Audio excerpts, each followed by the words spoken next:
Good evening. One more time. Good evening. So good to see you all. Thank you for being here tonight.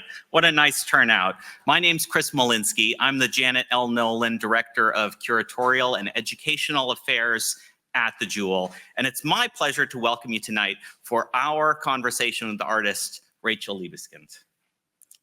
It's such a pleasure to welcome Rachel back to Auburn to celebrate her first solo museum exhibition. And I hope you've seen it already. If you haven't, it'll be up through the rest of the semester. It's called The Golden Record.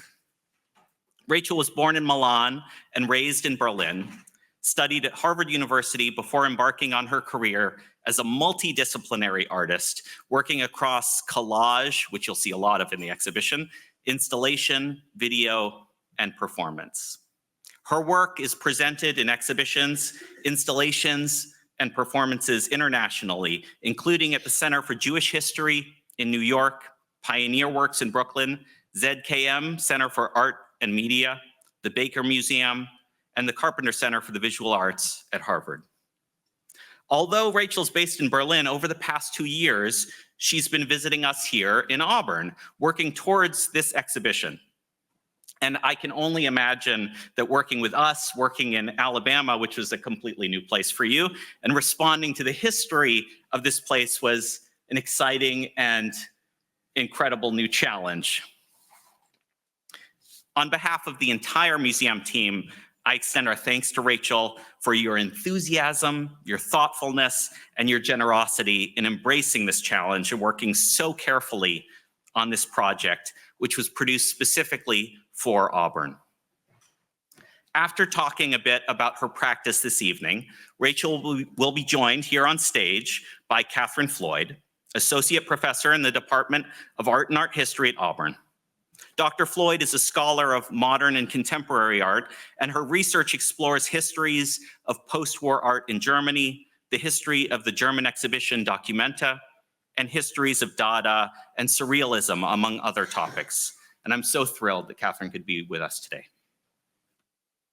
Projects like this exhibition come together as the result of so many collaborators, and I certainly cannot name them all here, but I'd like to extend particular thanks to Greg Schmidt and the team at the Special Collections and Archives at the Auburn University Libraries for working with us closely on the exhibition. And I'm sure, as Rachel will talk more about tonight, you'll notice the text that runs through the exhibition, and it is taken from documents from the Auburn University Libraries.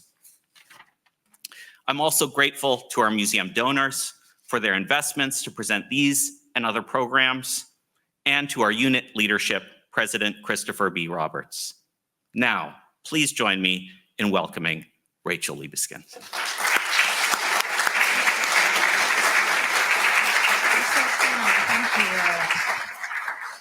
Wow, thank you so much. Thank you all for being here. Thank you, first of all, to the Jule Museum and everyone who has welcomed me. I think this is the 4th time I've come to Alabama on many visits in making the exhibition happen. So I'm going to try to succinctly, briefly, not take up too much time, talk a little bit about my practice and contextualize the show. Okay, here we go. I've made a cover slide because I wish I were an academic, but I'm not. I call this the collage logic in a world of endless images. And I'm going to start by reading a quote. It's a long quote, but go with me. It's by my favorite author, a Polish writer named Bruno Schulz, who was murdered in the Holocaust.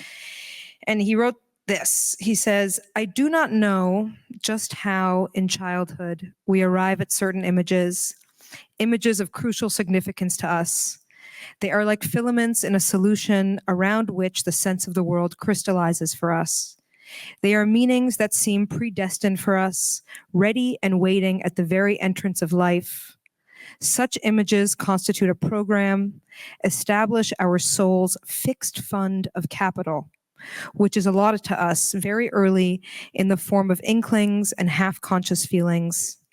It seems to me that the rest of our life passes in the interpretation of these insights, in the attempt to master them with all the wisdom we acquire, to draw them through all the range of intellect we have in our possession. These early images mark the boundaries of an artist's creativity. Her creativity is a deduction from assumptions already made. She cannot now discover anything new. She learns only to understand more and more the secret entrusted to her at the beginning, and her art is a constant exegesis, a comment on that single verse that was assigned to her. But art will never unravel that secret completely. The secret remains insoluble. The knot in which the soul is bound is no trick knot, coming apart with a tug at the end. On the contrary, it grows tighter and tighter. We work at it, untying, tracing the path of the string, seeking the end, and out of this manipulating comes art. So I wanted to start with that because I think that applies to everyone.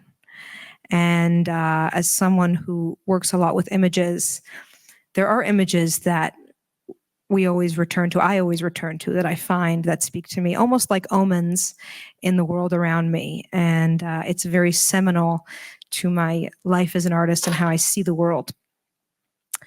I have always felt the burden of how many images are in the world. I believe a recent study in this year said that every second, about 600,000 images are generated on the internet. Now, before the internet, when I was a kid in the 1990s, I was bombarded by visual advertising imagery in magazines, imagery on billboards. Then there were the images in museums, photographs, paintings. Images seemed to be everywhere. There were images in cameras, digital cameras, there was Polaroids and digital cameras. Suddenly we all got our iPhones, and the world of images for me has exploded, for all of us, but I really feel the burden, this weight of how many images are around us. So for me, especially now when I feel, when I can't sleep at night because I think about how haunted I am by AI and even more possibilities of images, I realize a good way for me to describe my practice to people who don't know me or don't know my work is that I'm really interested in the organization of these images and how we make sense of the world through photographs. You see, images can change your day. They can change your life, but they can change your day. You can see an image that ruins your day because it's horrible. You can encounter a beautiful image that is a sudden injection of poetry into your life in that moment. I do not take images lightly, especially in the, as I keep using words like burden, the burden of images, that we are also living in a constant assault of images. Every time we open our phone or our computers, which we all do because we're for work or for school or for pleasure, we have to contend with the endless barrage of images, and they make a real impact, I believe, on our conscious and subconscious mind. So for me, as a young student young person discovering collage in this context of endless images around me was a homecoming, I would say. The works of sort of early 20th century collage artists like Hannah Hoch or Hartfield, Kurt Schwitters, Joseph Cornell, the masters of 20th century collage were a familiar hearth for me when I discovered them. I felt very attracted to the way that collage allowed you to re-understand the world through co-opting images, deconstructing them, and making them anew. The freedom, and I use the word freedom very, very seriously, to take existing images and remake them to make new meaning of the world around us, and do whatever you want with them. I mean, for me, I don't just cut up images, but I paint on them, or I reform them and print them on plastic and metal and then cut those up and re-put them back together. Make sculptures out of them, make videos out of them. It's I don't limit myself in when I talk about collage. It's in all forms. Deconstructing images and putting them back into the world, making a new thing, making a new narrative is what I would call collage logic, and it's a logic available to anyone who would like to have it. It is also, because collage logic is also a way to make sense of history. History is not a fixed thing. It's something that is very much in motion, and it's sometimes malleable. And for me, collage logic is a way to make sense of why cultures and civilizations make images. Why are we so obsessed with making images? And why is our image making growing logarithmically? You know, every time a new technology is made, we make an unimaginable set of more images. And what are we going to do actually in the world of all these images? Collage logic is a means to escape narrow and rigid confines of singular readings. It is a way to allow us all, and I really mean that, everyone has the ability to do this, to reimagine the world through something as simple as cutting up images and putting them back together in a way that gives you agency and freedom. Mixing temporalities, mixing forms, using scissors and glue as a way to extract on a single verse of history is the most economical and accessible exercise available to anyone. And I believe and wish and hope that everyone in some ways is using collage logic in their lives, no matter whether you're an artist or not.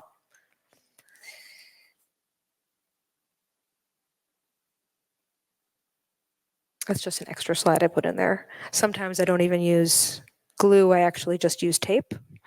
Sometimes images are not even that deconstructed, they're just put together in a new way. Sometimes images in my practice are put into the world in a performance context. As I said, it's not limited to, oops, I went back. It's not limited just to scissors and glue and paper, but it is, for me, in a big part of my performance practice.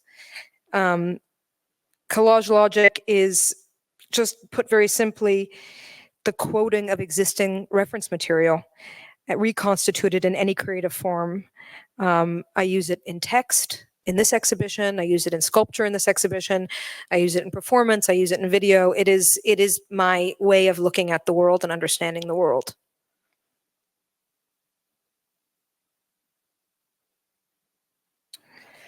I have, up until this point, left out a very important variable in collage logic that is, I have to talk about it, and that is the archive. The archive, very simply, is just a collection of data. Photographs are organized in archives, images are organized in archives, there are personal archives, you all have archives on your phones, you have archives in photo albums at home, those are the archives of your family. You have archives in institutions, you have governmental archives. It's archives are actually all around us, and I really take the liberty to make my own archives, or to see my collections of objects and my collections of photographs as my own archives that I make. And I aim in my practice to usually have 3 or 4 archives being built at once. And from that point is where I make my work from. So sometimes it will take me years of collecting archives.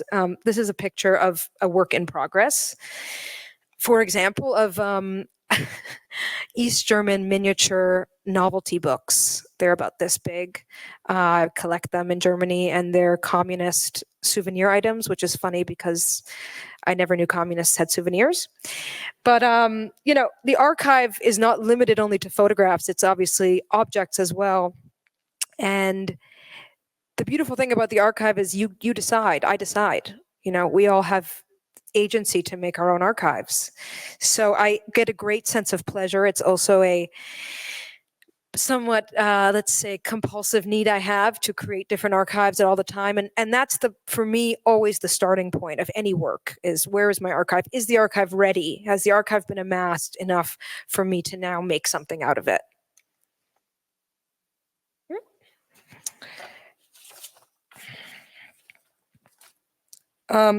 I have worked in many different ways with archives. For example, I made during COVID, I'm only showing one, about 50 studies of hands, where I collected only images of hands from any book I could find. All the stores in COVID were closed, so I went through all my own personal books and cut out all the pictures of hands. This is a performance piece I have called The Traveling Bag. That's the aftermath, that's before. In which I create, I present an archive in a series of suitcases that are then unpacked and repacked and unpacked and repacked. Every time I perform this piece, there are different things, there's a different archive presented. The form is just this suitcase and this packing and unpacking. This is actually the beginning of the exhibition here is called The Golden Record, for those of you who probably know. Not so far away in Huntsville, the Voyager was set off in 1971, I believe, with this record that was supposed to have a complete archive of civilization on it and sent out. It's still orbiting. It's a beautiful poetic object that's still orbiting somewhere in space. And to me, that's a perfect, the Golden Record is such a wonderful project. Like, how do we archive civilization with no language, just in images and sound? I encourage you all on YouTube, you can watch the full 2 hours of the Golden Record. But this was the inspiration, the beginning of the process of making the show at the Jule. I did this piece in Lucerne, Switzerland, this performance, and I printed out every single still from the Golden Record video. And then I presented that as another archive, because it's only supposed to be in it's printed on a golden disc. So that was another form of the archive. You know, a few years ago, I was commissioned by the Center for Jewish History in New York, which is the largest Jewish archive in the world, to make a work for their lobby. And so I spent a lot of time going to their archives and trying to understand what they had, what I wanted to work with. And one day I was in the back stairs and I saw this stacks of sort of water-stained banker's boxes filled up with books. And I said, well, what is all this? And they said, oh, that's all the stuff we're deaccessioning. Which blew my mind, because of course in my obsession with the archive, I had never really confronted the fact that the archive cannot in fact be infinite. Archives take energy to keep things safe. There's limited space. You cannot continually, most institutions cannot, you know, and also people, you know, we have to buy more memory on our phone the more pictures we take. So the archive was deaccessioning these books, and I was so shocked by that I took all the books home to the studio and I cast them in concrete, and then I put them all back into the lobby of the museum as an artwork. Here are some pictures of them, as a commentary on the weight of the archive. You know, what happens to the stuff that we throw out of the archive? Where does it go? A big part of collage is trash. And it's one of the beautiful parts of collage is that trash is also a part of the archive, and also, you know, is a tool you can use. I have to mention two very important thinkers that have led me to the work here today.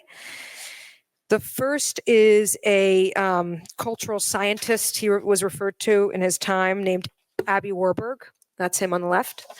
And he was not an artist, although the work on the right is, in my opinion, one of the greatest works of the 20th century, even though it's not an artwork. He made these, I think in the end it was 16. He died in the process of making these panels that he would continually organize and reorganize, and they had images of art from antiquity leading up to the Renaissance. And he was interested in giving a new understanding without text, without having to read, without having to talk about it. And this is back in the 1920s. The project began in 1924. It was called the Nemesine Atlas. How you could understand the trajectory of human thought just through images, and just through the reorganization of images. And what story, what narrative could you tell? People know these images. These aren't new images. You know, we know Michelangelo's David, we know the pictures, but how can you re-understand the world if that is next to a picture that maybe doesn't have anything to do with it? So this idea of looking at the world telling new stories through reorganizing photographs was very important to me in this exhibition. It remains important to me. The other thinker that I would like to thank for the inspiration for the show is the French philosopher Jacques Derrida. I'm not going to talk too long about him because it's complicated, but he wrote this book called Archive Fever in 1995, which changed my life. And the simplest way of explaining to you without getting into the philosophy, because this is not a philosophy lecture, is that archive fever is exactly how I feel all the time as a collage artist in this collage logic, in this world of endless images where images are, billions of images are being created every day. It feels, it is an impulse I have of a kind of mania, of a kind of overwhelmed fever with the archive and managing the archive and handling the archive and getting to know the archive and building more archives and sharing the archive and cleaning the archive. So there is I will say, a kind of intensity for me with this work and with the archive. 5 years ago, I began to make the archive that is in this show, that is closing with the show. I can say the archive is officially closed. And these works were, the works you see up here were the initial works that led me to this show. These were shown in an exhibition in 2022 that led me to make the work in the exhibition here. And I guess I'll finish up by saying there are many archives within the exhibition here. There are archives of photographs, archives of collections of objects that I've collected that I put into the work. And the most important sort of seminal archive is the archive I found in Auburn, which is a small archive that was a small box, a very humble little archival box that I found in the special collections of, I guess you would call it field recordings from Auburn, from Lee County, all the way down to New Orleans, but primarily from Lee County, from a professor at Alabama Polytechnic, before it was Auburn, who was trying to make his own archive collection on superstition and on folklore. And so I uncovered these documents here that had never been digitized. They are now digitized for anyone who wants to see all of them online. They're on the university library website. And for me, it all clicked when I found this, because, it's testimony. The people who are speaking in these testimonies, and they're short. I think I have one last image here. That's what some of them look like. You can't see it so well because it's bright in here, but some of it's very poetic, some of it's very tragic, some of it's very funny. But the speakers of these texts are invisible to us. Most of them are Black, most of them were sharecroppers, laborers, and they really worked this land. I mean, the land beneath this museum and the land around us. And it felt like, I found this quite late in making this exhibition. I found these documents and decided to include them in the show because it felt like the perfect final archive of the many archives that I work with all the time, and the mania and the archives that are in the exhibition. This felt like the final archive to present in this exhibition, is this archive of local superstition and lore taken from this very land. Thank you very much.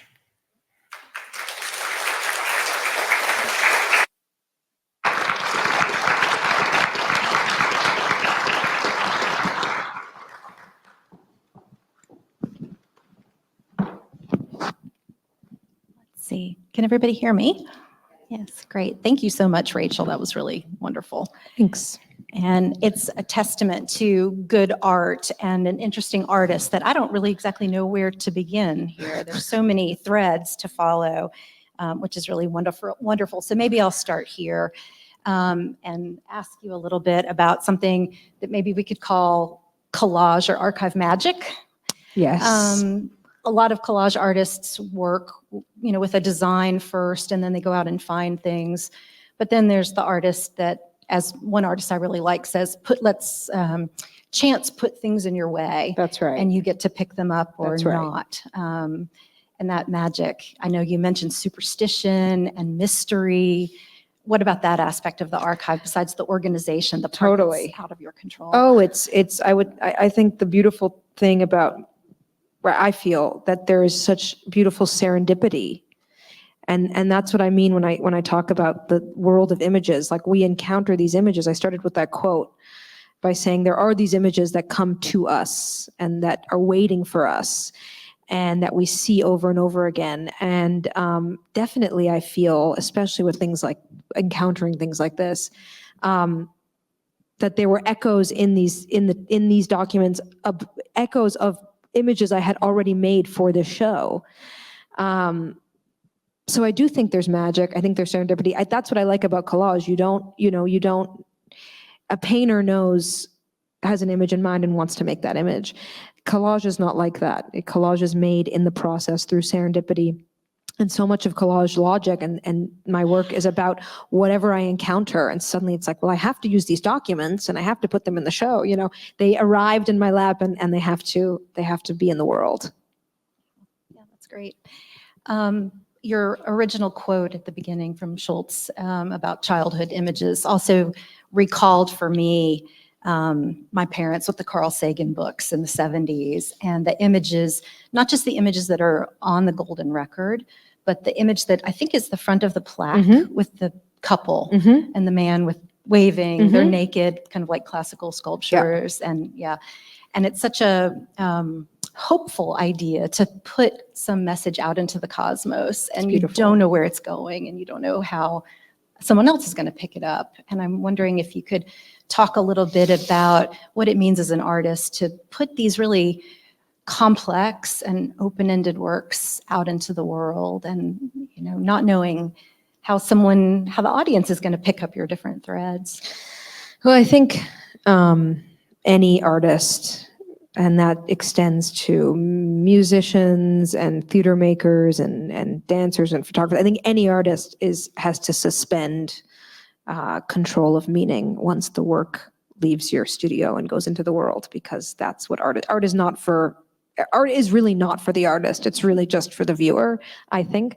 We make it because we have to, and then we have to let it go and abandon it and put it into the world. I do believe that. But readings and readability and legibility and misunderstandings are such an important and exciting part of art, because it would be so boring if the only meaning of a work would be mine. It's much more interesting and dynamic if there are 30 different readings of something. I mean, that's why we have art in the world, right? I mean, I think that's why we have poetry, that's why we have literature. It's because it speaks to us all in such unique ways, and we all have a different, we all pull out a different thread of it. And I think that's what makes art deeply important in the world. That's why we have to have it. Are there differences in that sense then in the archive and collage? Is the archive, does it have more of a sense of it's mine and I'm going to organize it in the way that I want it, whereas collage is, it's a great question. Is there something different That's a there? very good question. Well, I think the archive as an entity, no matter what archive, is actually, like I said, just data.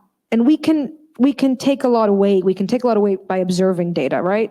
How much data is, what type of data is there, and who put it there, and how long has it been there? Let's do a demographic check. Who wrote the data? Like, there's ways to observe data that I would say is objective, right? But what you do out of that archive is subjective, right? What you make out of the archive is art. And the archive itself, well, depends. Sometimes the archives themselves are art, like with Abby Warburg. But I think that's probably why I am so fixated on the archive, is that it allows me some form of control of my data before I have to make the work and release it and lose all of my control of it. Can I ask you a nosy question? Yeah, of course. Since you showed us a photograph. Yes. What's your workspace like? The theme of the Jule's year is work, and I'm wondering about like? What is Well, I've had a lot of transit too, right? Yes, I've had a lot of different workspaces in the last 5 years since becoming a parent, COVID, moving countries, moving apartments. I just last week moved into a new studio, so now the workspace is the cleanest it will ever be.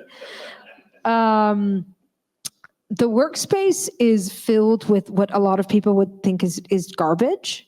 I collect a lot of stuff. I should say this is my first sculpture show. I've never made sculpture before, so this is my first body of work of sculptures. And one of the reasons I made sculptures is that I had so much stuff.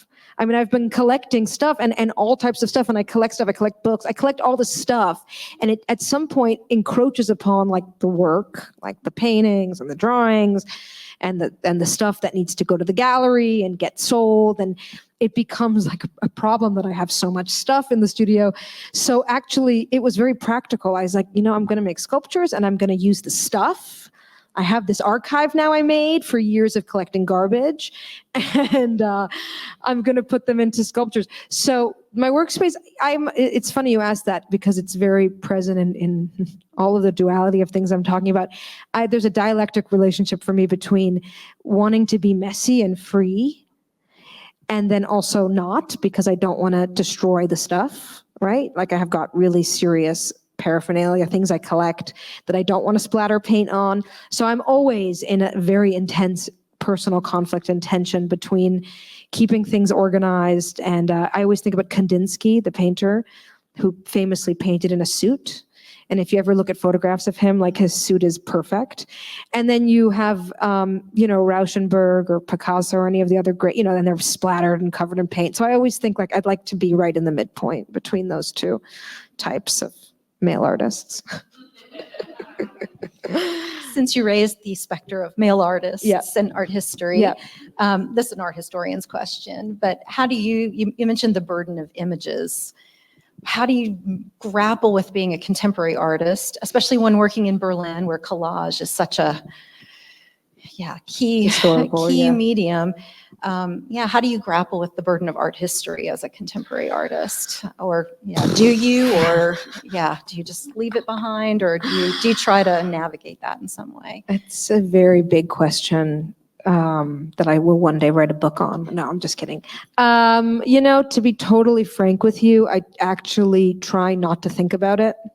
It would be very hard for me to make work if I had art history too present in my mind. I love to consume art as a form of entertainment and life enrichment and see art. But I really try not to think about art history. It is one of the great things about being a female artist is you really get to make it up as you go along, because there are not that many of us. I mean, there are lots of female artists, just not that many of us in the canon of art history. So that's the nice thing about being a female artist, other than being underrepresented in the institutional art world. You don't have as much baggage, I would say. Can you talk about some of the images of women that are in the works in the show? There are so many. There are a lot of women. So, very different and complex. There's not that many images of men in this show. It's true. Someone should go count how many men are in the show. There's very few. Yes, I'm a big fan of Christian iconography. I love images of Mary and Mary's face. Mary is in the show many times. I should disclose that I'm not a Catholic, but I just love the iconography and the talk about the burden of images. I mean, how many times has Mary's face been painted? Yes, there are a lot of images of mothers. Motherhood is a big, I would say, underlying theme in that show, in the show here. Women are also usually, when we talk about, like, when I refer to the world of images, a lot of, pictures are of women. There's been plenty of feminist critical theory written about the male gaze, and that is, in fact, in play when you see there are many more interesting pictures of women, actually, in the world. So the work does engage with a lot of that and collection of images, but I wasn't thinking about it that much. I think that subconsciously came through. Wasn't thinking about that, but I guess they appear in the text too. Yes, in the text. There's a lot of women in the text. Yeah. Could you talk a little bit too about the text and image relationship in the work? I love how the text kind of almost embraces the whole show. And even though that comes from the archive that you sort of came to late in the process, I don't know, it feels like it draws everything together. Thank you. Yes, so the text is also, in the show, is also a collage text, which means it was like all the different elements of the show put together from existing material. So every fragment in the text that wraps around the exhibition you see there and is also in the second room and in a spiral is lines of text from that archive that I found in the special collections. And it was a really beautiful, for me as an artist. I mean, I love to work with text because why not? It's another medium. It was very special to make a poem just for this show. I mean, I would call this as a poem for the show that is made up of this archive. So it's sort of the final collage act is this text. And yeah, the text, someone said earlier, we were talking that the text refers to things in the show. And again, I think that's that magic and the serendipity that it was not designed to, and yet somehow there are things that I had already made for the show that are referred to in the text. So call it what you will, but it's magical. Maybe this is a good time to ask for some audience questions, since we've kind of come to this idea of what others might take from the work. Are there any questions Are there yet? questions in the audience? All right, I have a microphone, and I'm going to pass it around. There's a question. Raise your hand if you're anticipating, so I can know where the questions are. Lynn, here comes you. Well, could you say a little bit more about the materials you're using? When I looked sort of the subscript, it was just kind of dizzying, all the materials that go into these. I mean, okay, of collage, but how are you putting all these materials? There are a together? lot of materials. I think the only thing that's not in, I think there's every material represented. There's plastic, fiberglass, wood, metal, glass, acrylic paint, oil paint, light, like electricity. How do you decide what you're going to use? It's a great question. I just try not, as I said, the studio is filled with a lot of stuff. There's a lot of stuff. There's a lot of scraps. I don't throw anything out. And I work often on many projects at the same time. And what that allows me is to then suddenly have materials from the last exhibition I did in the spring was a very, like a 25 works that were all made in the same way, very, very different than this show, for example. So and then I have a show that I made all with tapestries, and then I have the scraps lying around because I never throw anything out because it's all an archive. So a lot of these seem to be materials fused together. yeah, there's a lot How of to create materials this mixed together. Yeah, it's whatever I deem necessary. That's the thing about collage that's so wonderful, is that you're just free to use whatever you need to use in that moment to make that idea or that image come to life. And I think that's why this show has so many materials, is that I really felt for every piece, like I need one more thing, and it's going to be this, and it might not be in line with the materials. The material list sort of mushroomed as I went through the process of making this. But yes, there's an incredible number of materials in the show and different printing processes. I mean, yeah, it's a whole. Do your own works become materials for new works? Do you recycle your own? Oh, yeah, absolutely. I don't throw any of my work out. All of my work is, if it doesn't make it into a gallery or a museum show if it's not sold, it goes right back into like the pile of things that I use. Otherwise, what am I going to do with it? It's going to sit in a storage. It's going to sit in a storage unit. It's very sad. So you can't be precious. I'm a big believer. Like, you can't be precious about your stuff. Raise your hand and I'll work around the room. Congratulations. This is a beautiful show. Thank you. I find it interesting that this is your first time making sculptures. And I wanted to hear what you felt like, I don't know, your reaction to seeing them in this space, because it's such a different experience than a 2D collage. Totally. creating that 3D element and like how you feel that it accomplishes something further than what you've done? Just any reaction to seeing it brought to life? Yes, reaction of great ecstasy. When I was given this wonderful opportunity to have an exhibition here and to have my first museum exhibition, and I came to do a site visit, I just knew like I can't just put things on the wall here, and I don't want to show videos. Like I just can't. It's such a beautiful gallery space. It's so church-like to me, and with the cascading ceiling, and I don't know. It just dawned on me like I got to make some sculptures for the space. I have this opportunity as an artist. You don't get so many opportunities to have a museum show and this big space to fill, and I felt frankly daunted by filling it with 2D objects. Not daunted, but already bored by the idea of that. Like this space deserves something more.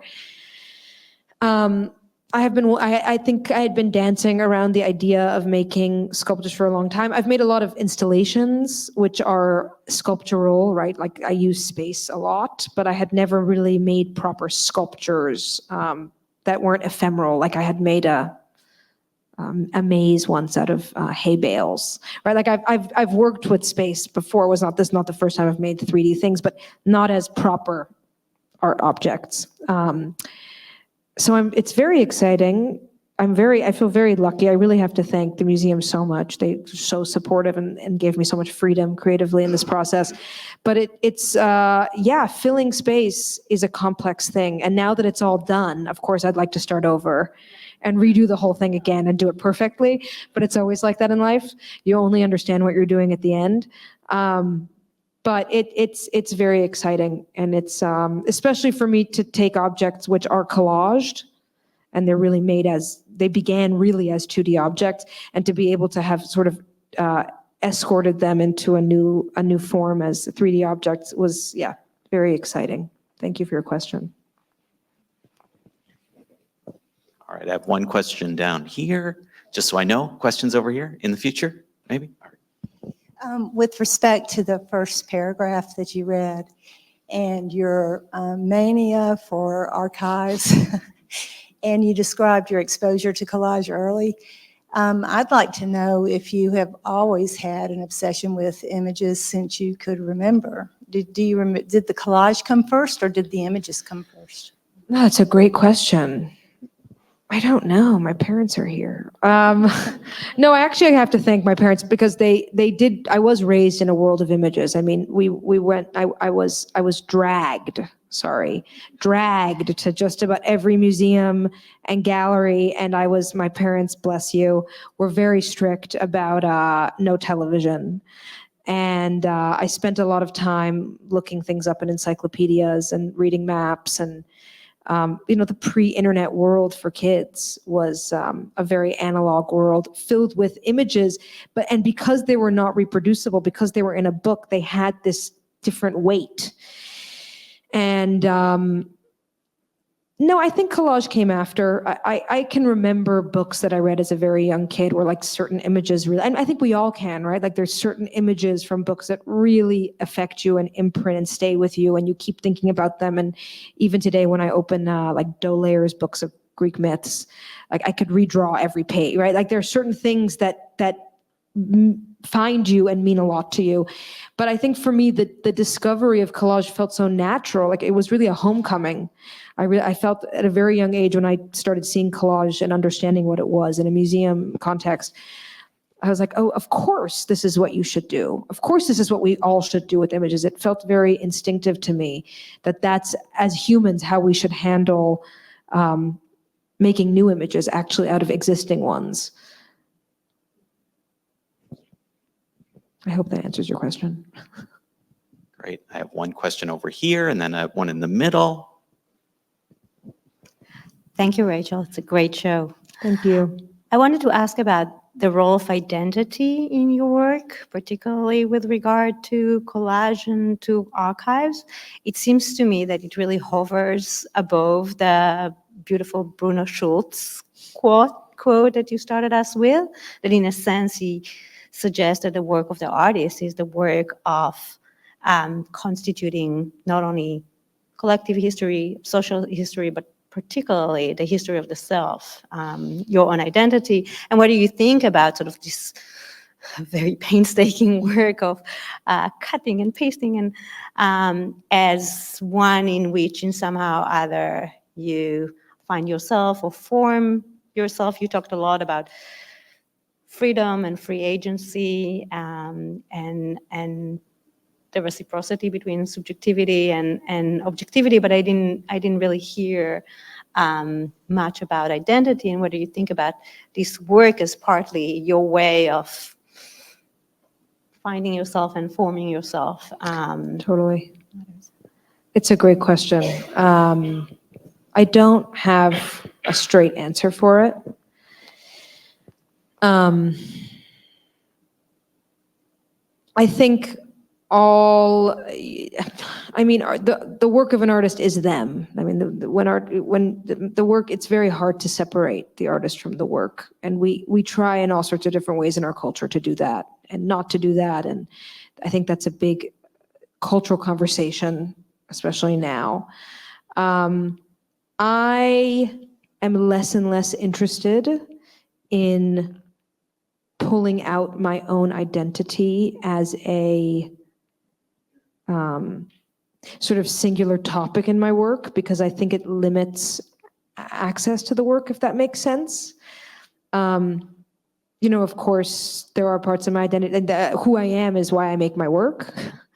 And your experience in the world is shaped by who you are, where you come from, what gender you are, what religion you are, how you grew up, were you a majority, were you a minority, did you have good parents, did you have bad parents, were you happy, were you disenfranchised, were you poor, were you rich, all of those things. I don't think that there's any correct formula that makes someone a good or interesting artist. I think people are people, and people are very complex. But obviously, your identity shapes the reasons and the reason you make your work and the way your work ends up looking. So of course I have lots of ideas about that. I also love that Bruno Schulz quote precisely because it plays to my desire that all artists are making myths about themselves. I do think that's a thing. I mean, that's why one of the reasons people become I became an artist is it's a profession that allows you to be completely delusional and have a total myth about yourself. And you have to have like a creation myth and a death myth and the myth of where your art lives and how it lives. And not many professions allow you to really engage in that. Creative professions, yes. But I also think that collaging the collage logic is also a way out of your identity. I mean, it's precisely a way to constantly try out new things and new clothes and new styles and right? Because you're endlessly inventing new things and you're endlessly looking for new material, and everything is material. And who was Nora Ephron who said everything is copy? It's like that as an artist. Everything is material for you. So it is a painter who, like a super talented photorealistic painter, is going to do that and make really good paintings and sell them for a lot of money, and that's all they're going to do, and that's wonderful, but that's who they are.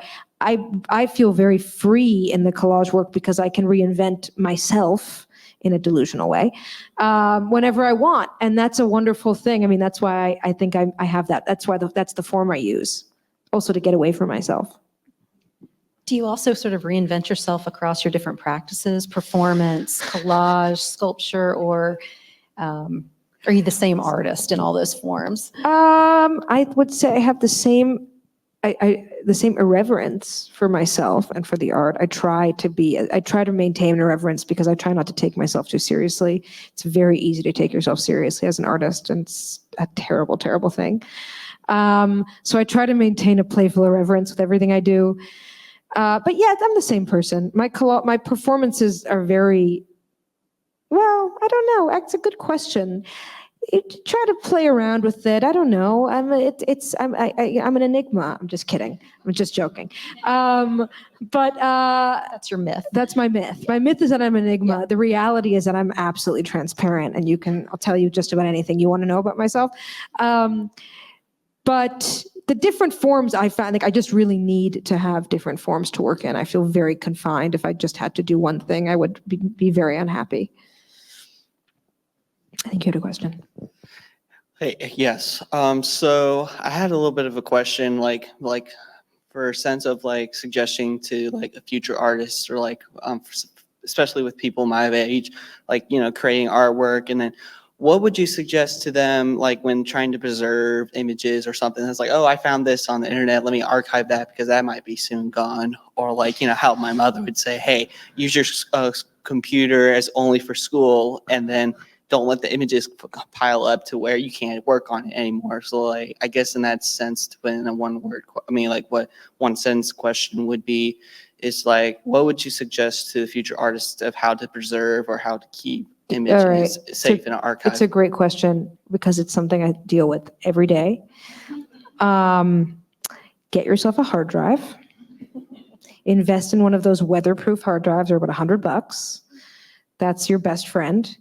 I also, for many years, I don't know if Tumblr's around anymore, but I was a Tumblr person and I used it. I still have both my Tumblrs. Actually, they're amazing archives of another time. And I would just put every image I found onto my Tumblr, and that way I didn't have to save it on my computer and wouldn't take up space. I highly recommend making your own private like blog. I don't know, like I feel like an old person saying blog, but like your own webpage that you can just collect digital files on that you don't need to store on your computer, and get a hard drive. And when you're ready, and if you want to spend the money on it, printing the actual images you love in a high quality way, or going to a printer and actually printing them and making your own little book is a great way to feel the archive, to feel it. And if you print, I don't know, 5 or 10 cents a page, black and white, you can have a really nice big stack of your images in your archive. So that would be my advice to you. But get a hard drive. Otherwise, it's very painful. Every device of mine is over storage. All right, I think we have time for one last question. Hi. So when working on your pieces, do you look at the history behind the archive? Like, are you chasing, let's say, to portray the history of the archive or a certain visual effect? That's a wonderful question. I'm actually chasing the history of the archive. The visual effect is a secondary concern of mine. I think history is always a big topic for me. And the reason I think I am so fixated on the archive is it is such a really telling cross-section of any history, is to look at the archives associated with it. You can tell so much more about a history, about a place, about a time, about an event based on the archive. So for me, it is definitely much more of a historical inquiry and quest that I'm on. And the visual is a way to convey that or accommodate that or transmute that in a way that's not boring. Historians are really good at writing books about archives or making their own archives. But I think the artist's role is actually something more interesting, which, I mean, no offense, I love historians. I would have liked to be a historian. No, but the artist's role, I think, is actually to find a way to transmute that information, that sensibility, that strange angle and cross-section that you've discovered through the archive, through something visual. Because I feel very strongly, I don't think I said this, but I feel very strongly, I was talking about this with a class this morning, we have so much visual intelligence that we actually can't talk about because it supersedes language. And there's so much information we are able to gather just through our visual experience of something that we can't talk about. We can't describe that information verbally.